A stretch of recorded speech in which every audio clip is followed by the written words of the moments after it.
గుంటూరు నగరంలో ఈ నెలాఖరు నాటికి ప్రజలు మెచ్చేలా పారిశుధ్యాన్ని అందించేందుకు నగర పరిధిలోని 3 నియోజకవర్గాల వారీగా ప్రత్యేక కార్యాచరణ సిద్ధం చేస్తున్నామని నగర కమిషనర్ పులి శ్రీనివాసులు తెలిపారు.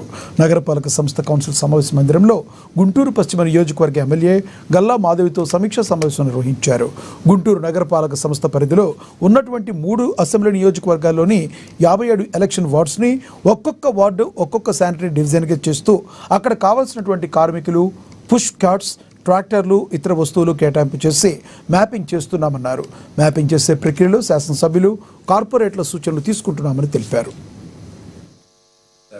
ఆఫీసర్స్ అందరం కూర్చొని గత 3 రోజుల నుంచి కూడా ఒక మ్యాపింగ్ చేయటం జరుగుతుంది. ఈ మ్యాపింగ్లో మ్యాన్ పవర్ ఎగ్జిస్టింగ్ పర్టికులర్స్ తీసుకొని హౌస్ హోల్డ్స్ ఎన్ని, మ్యాన్ పవర్ ఎంతమంది ఉన్నారు, మిషనరీ ఎట్లా స్టేటస్ ఏంటి, తర్వాత జరిగింది. మరి మనందరికీ తెలిసిందే, శానిటేషన్ అనేది ప్రధానమైన ప్రాబ్లంగా ఈరోజు కనిపిస్తూ ఉంది.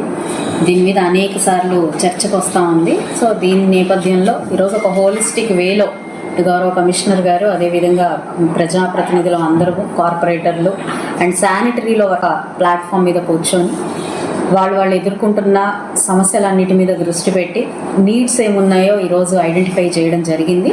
ఇప్పటికే గౌరవ కమిషనర్ గారు కానివ్వండి, మేము ఇచ్చిన సూచనల మేరకు చాలా మార్పులు చేస్తున్నారు. అయినప్పటికీ కొన్ని ఏరియాస్లో ఎటువంటి దాని మీద సొల్యూషన్ రాని పరిస్థితుల్లో ఇంకొంచెం విస్తృతంగా ఈరోజు కూర్చొని కార్పొరేట్